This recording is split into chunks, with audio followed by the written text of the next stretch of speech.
আমরা দুইভাবে লাভবান হচ্ছি। একটা হচ্ছে আমাদের জমির যে সর্বোচ্চ ব্যবহার সেটা নিশ্চিত হচ্ছে, এবং এর পাশাপাশি কৃষকদের যে অর্থনৈতিক যে বিষয়টা। বগুড়ায় দিন দিন হলুদ চাষ বাড়ছে, আগ্রহী হয়ে উঠছে অনেকেই। কৃষি গবেষণা ইনস্টিটিউট উদ্ভাবিত উন্নত জাতের হলুদ চাষ হচ্ছে জেলাটিতে। চাষ হচ্ছে স্থানীয় জাতের হলুদেরও। কৃষকদের উদ্বুদ্ধ করছে কৃষি বিভাগ। আব্দুস সালাম বাবুর তথ্য ছবিতে ডেস্ক রিপোর্ট। নিত্যদিনের রান্না কিংবা রূপচর্চা, হলুদ যেন বাঙালি নারীর জীবনে এক অপরিহার্য অনুষঙ্গ।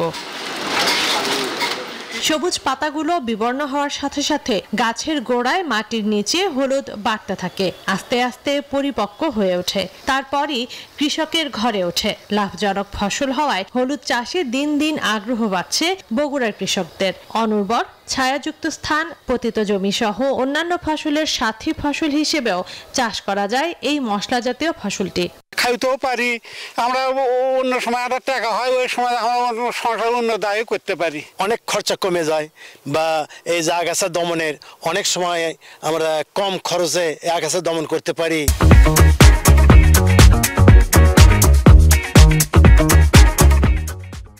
প্রতি বিঘায় 30 থেকে 35 হাজার টাকা খরচে দ্বিগুণ মূল্যে ফসল ঘরে তোলেন চাষিরা। জাতভেদে কাঁচা হলুদ পাওয়া যায় বিঘা প্রতি 60 থেকে 100 মণ পর্যন্ত। মরিচের জমিতে আমরা হলুদ লাগাই, যে ওই হলুদের আর নতুন করে কোনো খরচা করতে হয় না। যেটুকু আমরা বাড়িতে ব্যবহার করি তার চেয়ে অনেক বেশি আবাদে আছে, যার জন্য অন্তত বাড়ির চাহিদা এবং টাকা দুটাই হলুদ থেকে পাওয়া যায়। গুরুত্বপূর্ণ এ ফসলের চাষাবাদ বৃদ্ধি ও নতুন নতুন জাত উদ্ভাবনে কাজ করে যাচ্ছে মশলা গবেষণা কেন্দ্র। এ পর্যন্ত মশলা গবেষণা কেন্দ্র থেকে বাড়ি হলুদ 1 থেকে শুরু করে 5 পর্যন্ত 5টি জাত অবমুক্ত করেছে, এবং আরো একটি জাত অবমুক্তের পর্যায়ে রয়েছে।